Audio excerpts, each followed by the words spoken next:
Hey everybody, welcome back. Sarah? How's it going, everyone? So I wanted to talk about something I just happened to see yesterday, and I saw this and I thought, we haven't talked about this in a while, and it made me thinking about something, and so I wanted to talk about this, and there's a couple aspects of it as well. And as you can see from the title, it's going to be a little about Russia, Katie, Caitlyn, that trio, but not together. Russia just did a podcast. I think she normally is on this podcast, but they kind of brought up Katie McCabe, and I thought it was interesting because there's aspects of it I kind of wanted to talk about. First and foremost, we haven't talked about much else other than Allie, Ash. We have not talked about much since the last couple months.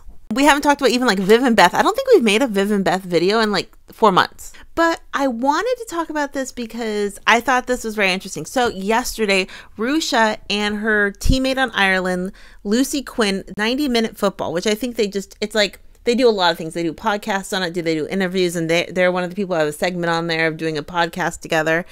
And in the title, it said they talked about Katie McCabe's Ballon d'Or nomination. So I watched the whole thing, I think pretty much the whole thing, and they talked about a lot of things. They talked about a lot of things. They were kind of just talking about the whole World Cup experience of them both going to the World Cup and how it was wild, how, I think even Russia said she still doesn't know how she feels about the whole thing. I think she said she felt she's still processing it still. And, they kind of talked about that for a while. About halfway through the interview, Lucy brings up, it's all things Irish, and they brought up, something major that's happened for Ireland, which is Katie McCabe was nominated for the Ballon d'Or a couple months ago, but the awards just won. We never even talked about that. Bonmati won, very deserved, but she won. But that Katie McCabe was nominated, and how kind of cool that was. That's very cool, especially for an Irish player. I don't know how many Irish players have ever been nominated for the Ballon d'Or, but it was very cool. Lucy brought it up, and at first it was so funny. Russia got up and pretended to leave. Like, okay, I'm done. Such a Russia thing. And it was all jokes. It was all fun. And then they just kind of talked about it. They talked about that it was great for Ireland, that it was, Russia said, she goes, it's really great for Ireland. It's great for kids to be looking up at the Irish players. It's great for people really looking up to Katie. She's so well known now that so many people look up to her, and it's great for Ireland. So Russia didn't have anything but positive, and was able to actually speak about her and it being not like awkward or anything. Because, from everything that happened, the fact that Russia, everything that happened at the World Cup with Russia and the spotlight being on her for a few days, a week, and their whole situation, the fact that she can come and talk about Katie, nothing but a positive aspect of it, saying, yeah, that's great for Ireland. It's great that she was nominated. Lucy had this funny story how after she got nominated for the Ballon d'Or, that they brought a cake out, and then Lucy's like, I was nominated for Player of the Week. Where's my cake? That's funny. And how when they went to Albania, some of the Albanian fans were looking for Katie McBake. Katie McBake? That's funny. Because either they didn't quite know how to pronounce it, or they just didn't get the name right. But Lucy also talked about being in Albania and having to play through that monsoon. Yeah, that was wild. Yeah. So, I thought it was interesting that, it was brought up. And Russia seemed really, obviously she hasn't explained exactly how she felt, but it seemed really hurt. She seemed really hurt by the whole thing, that it didn't seem like she was the one who initiated the breakup or anything. And so for her to be able to talk about it, it shows that, you move on, even if it wasn't your idea, if it was not, you didn't initiate, you move on from breakups as sucky as they are. And it was great to see her to be positive about Katie, and that, because I'm sure she knew that Lucy was going to bring it up, and they already pre-talked about that. Hey, we're going to talk about this. Are you cool with that? You know what I mean? Yeah, they usually give them the rundown with the podcasts, right? I would think so, that they kind of have like a pre-meeting. Okay, this is kind of what we're going to kind of go over. Maybe some people were surprised by that because Vivianne Miedema, she had been out ACL tear for a year. So she had been out. She finally came back. And this happened about 3 weeks ago. She posted it on October 23rd. So Viv on her Instagram posted something. It said, she posted it because she came back, and she goes, I'm a proper footballer again. And underneath that, she posted about how grateful she was to come back, how hard the rehab process was, and, kind of like an emotional post about the whole journey. So she posted that. but also that, she's back playing, probably very excited to be back playing. And actually, Rusha was in the comment section of this post, and she said, Arsenal might play decent football now. Let the goals begin. And I think a lot of people took that as Katie shade. Like she was shading specifically Katie, or maybe even shading Caitlin Ford. I'm now also thinking that. I hadn't thought that before, but maybe just shading. Maybe I'm not sure how many goals Caitlin Ford has scored this year so far, but maybe shading her as well. But it definitely came off to a lot of people as shade. Yeah, Rucha's always joking around, so you gotta take everything with a grain of salt, as she says. But I think it's all jokes, but it's pretty funny. Yeah, it was pretty funny. And actually, the people who had responded to her in the comment section, most of them were saying it's pretty funny that she's not wrong. It's kind of funny, the shade, but still very funny. But I also heard some people took it like serious. I don't know if this was on Twitter or somewhere. I think it was a joke, but some people think it was kind of aimed at Katie, which I thought that was aimed at the whole team because they were not doing too good. Yeah, that's another thing. They weren't doing great. Then they turned it around. But so people thought, oh, maybe she was still salty at Katie or whatever. But based on the other comments about her being proper happy for her, that I think it was all in good fun. Yeah, I think so too. But I mean, going back to, the podcast, that, Katie and Rusha are still on Team Ireland together. So they're still on the team together. As much as, you're with someone for so long and then you're not with them anymore and you're still on the same team. Rusha has been injured. She hasn't been to the last 2 Ireland camps, I believe, and she is playing with the London City Lionesses, so I'm doing her thing. I don't know if she's fully recovered yet. I believe she's playing. I'm actually not quite sure if she's fully healed now. And so that kind of leads me into, we haven't talked about Katie and Caitlin since like the summer, since, everything went on. And part of me is surprised by that, because after the summer, when it seemed pretty clear that they were together by everything that was always going on, at some point we're like, was there going to be some type of like post or, I always say proclamation, and there really wasn't. I wasn't surprised because I thought they were going to do exactly this, kind of be quiet about it, just how dramatic the whole thing was, Yeah. And how it kind of overtook the World Cup a little bit at first. Yeah. And that's how Caitlin had her last relationship with Leah Valte. It wasn't really out there too much.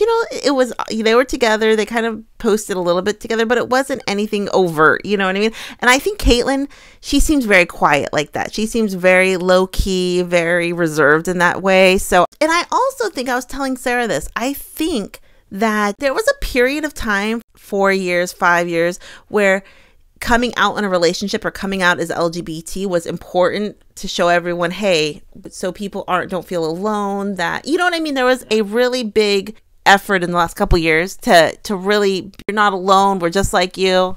Yeah, and it's okay to be who you are. It was a movement. Yeah, yeah. And I think that kind of has tailed back a little bit. She doesn't necessarily have to be out again in a new relationship. So it's more like, that was my coming out relationship, but now any other relationship after this maybe is more private. Also because Katie, especially Katie McCabe, I don't know if it's because she was so good at the World Cup or if because she was a Ballon d'Or, but I've just seen her everywhere, like recently, like everywhere. But she has become like super, super famous. So maybe they just want more of a private life, But it might be kind of like a Tobin Kristen thing. Hey, we're together. We're not going to talk about it, but we're together and we're enjoying our lives, Yeah, I wonder. But I will say, some people, well, there's 2 things. Caitlin and Katie literally are completely in sync right now. Completely in sync. I don't know if you even know this. First of all, they're playing on Arsenal, playing great. In the last month, on October 6th, they both got a yellow card within 1 minute of each other. Within 1 minute of each other, they both got a yellow card. That's the universe speaking, saying, soulmates. Get this. They both had a hat trick during their last international break. We talked about Katie McCabe's hat trick on the 27th. Katie McCabe did that, and Caitlin Ford says, I'll take your hat trick and I'll equal you. She had a hat trick on October 29th. we sure they're just not the same person? I know. What? Twins? Yes. And then it was Katie McCabe's 200 caps with Arsenal, and it was Caitlin Ford's 100 cap. That's 100 different, though. Sarah! That's wild. I mean, round numbers. So, I mean, they're completely in sync. And then, like, I was just kind of going on TikTok to see. There's a bunch of cute videos of them. They've been, they have been commenting on their Instagrams of each other. But just like before, nothing really has changed in regards to their Instagram comments. They're always kind of cutesy with their whole teammates and each other. But no, like, proclamation posts, nothing that we're together. Some people might say, well, are they even together? But apparently, one of Katie's young relatives, very young, so we're not going to say who it was or anything, kind of confirmed it on TikTok that Caitlin was Katie's girlfriend, and this is about 2 months ago. And then they kind of took it back and said, oh, no. So I did kind of feel bad for them, but they did kind of spill the beans that was Katie's girlfriend. I just think they're being private because the way everything happened was very dramatic. So, of course, you want to stay out of the limelight a little bit, Especially kind of in a bad way. They were in the limelight like, oh, was this cheating? Was this what this was? Blah, blah, blah. But then again, I just saw a video that Katie still wears like a Claddagh ring, which is the Irish ring. And apparently it's on the representation that she doesn't have a partner right now. But that doesn't really mean anything if they're trying to keep it on the down low. She's trying to trick us. Maybe a little bit. But like you said, Grusha, is she seeing anyone? She kind of, her and one of her teammates, her name is Georgia Burnham. They're teammates on London City Lionesses. They were kind of having cutesy posts with each other. She said right here, she goes, baby girl is spoiling me. And they were doing things and it seemed kind of like cutesy together. They're dating. I'm just joking. Rusha made the announcement on the podcast with Lucy yesterday that she is single. Ready to mingle. Yes.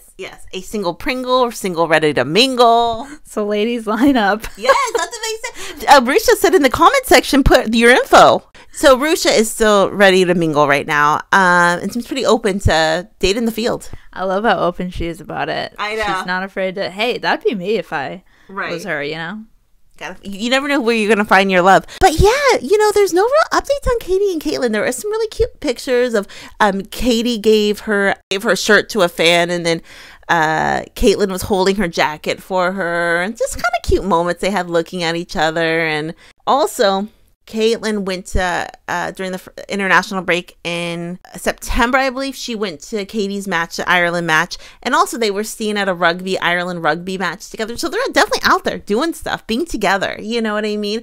But I guess this is going to be more of like a private thing. But Caitlin was kind of like that with Leah Volti. It really was never, But I will say, like I said, I just see Katie McCabe everywhere. Like, I don't so I think her, because, the Ballon d'Or, she actually came in 22nd. At the Ballon d'Or, I believe. She came in 22nd out of the list. That's pretty cool for Ireland. That's hot. Again, Caitlin is probably a household name. Her stock in Australia, I mean, she's probably a household name. Probably all the girls are in Australia after the World Cup.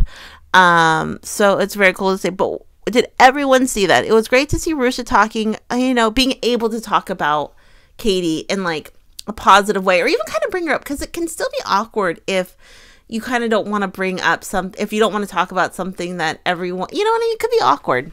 What does everyone think? Questions, comments down below. Were you surprised that Rusha was at a point that she could talk about this, okay? Hey everyone, this is Sarah. I'm just editing the video now, but I did want to say Rusha may have talked about Katie in passing in the last month or two, and I missed it. So she might have already talked about her and I missed it. So I just want to say that I could have missed it. But this is the first time that I saw that she had talked about her and it came up, because that had come up in her video. I know I haven't watched all her I haven't watched all her vlogs on her channel, but she may have mentioned it. But just in case she had, I missed that one. But I did see this because I watched the whole podcast with Rusha and Lucy. So I did want to mention that in case I missed it. And there was other parts of that interview kind of about the World Cup. Check it out. Also, are Katie and Caitlin in sync right now? I mean, both getting hat tricks, both getting yellow cards within 1 minute of each other, both having an even number caps recently. But they are very in sync. Is this just the new era of, it just seems like a lot of people had that moment of, you're not alone to like, hey, it's just moving in a different era now, which I think is cool. Questions, comments down below. We'll talk to everyone later. Have a great day. Bye. Bye. Bye. Bye.